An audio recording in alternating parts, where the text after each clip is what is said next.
Bismillahirrahmanirrahim. Assalamualaikum warahmatullahi wabarakatuh. Perkenalkan, nama saya Aulia dari kelas B Kehutanan dengan NIM A022304. Yang terhormat Ibu dosen pengampu mata kuliah Pendidikan Agama Islam dan teman-teman yang saya sayangi. Pada malam hari ini saya berkesempatan memaparkan materi mata kuliah Pendidikan Agama Islam, yakni materi Sejarah Kebudayaan dan Peradaban Islam.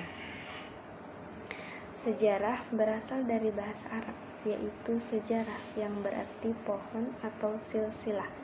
Secara umum, sejarah adalah suatu peristiwa umat manusia yang terjadi pada masa lampau. Peristiwa tersebut terkait dengan kehidupan manusia pada masa lampau dan peninggalannya yang berupa sejarah. Dalam bahasa Arab, peradaban diartikan sebagai sakofa, yang berarti kemajuan dan kecerdasan yang ada pada suatu bangsa. Bangsa yang memiliki kecerdasan dan mencapai kemajuan adalah kehidupan, berarti ia adalah kebudayaan.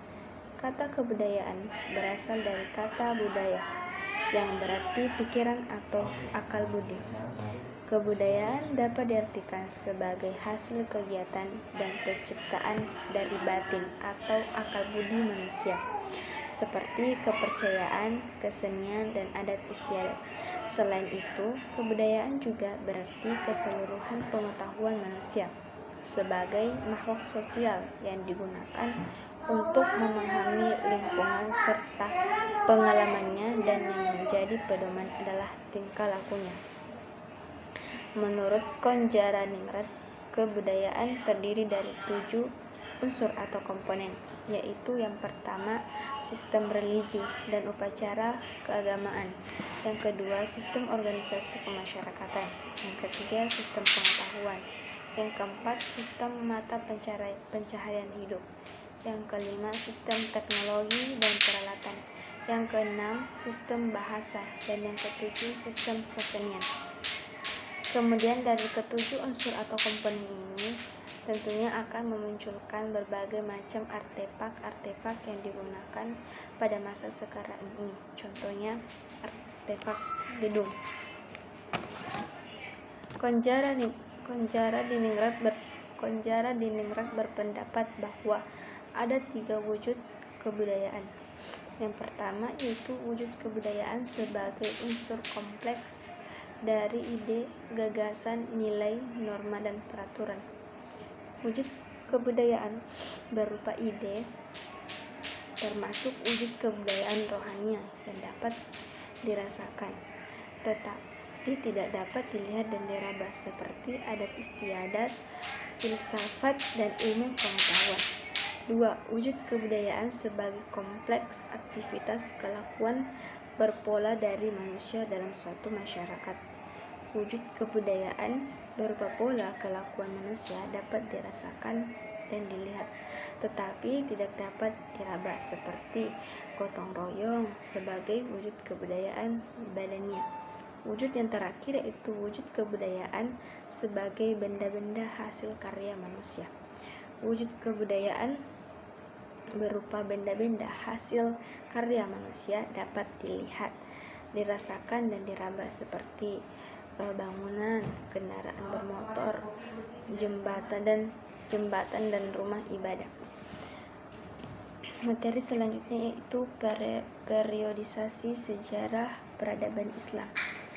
Oleh Harun Nasution, beliau membagi sejarah peradaban Islam menjadi 3 periode, yaitu yang pertama periode klasik pada tahun 650 sampai 1280 Masehi, merupakan zaman kejayaan yang dibagi menjadi 2 fase, yaitu fase ekspansi, integrasi, dan puncak kemajuan, dan fase kedua yaitu disintegrasi pada tahun 1000 sampai tahun 1250 Masehi.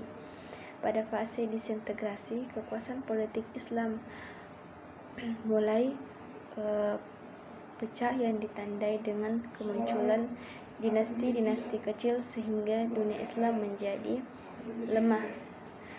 Periode yang kedua yaitu periode pertengahan pada tahun 1250 sampai 1800 Masehi, yang dibagi menjadi dua fase. Fase pertama yaitu fase kemunduran. Pada periode ini disintegrasi dan desentralisasi semakin tajam. Pertentangan antara Tunisia serta Arab dan Persia sangat marak terjadi. Fase yang kedua itu fase 3 kerajaan besar pada tahun 1500 sampai 1800 Masehi, yang ditandai dengan adanya zaman kemajuan pada tahun 1500 sampai 1700 Masehi dan zaman kemunduran tahun 1700 sampai 1800 Masehi. 3 kerajaan besar yang dimaksud adalah Kerajaan Turki Utsmani di Turki, dinasti Safawi di Persia, dan dinasti Mughal di India. Periode yang terakhir itu periode modern pada tahun 1800 Masehi sampai sekarang, merupakan zaman kebangkitan umat Islam. Periode ini ditandai dengan wilayah-wilayah Islam yang memerdekakan diri dari penjajahan Barat.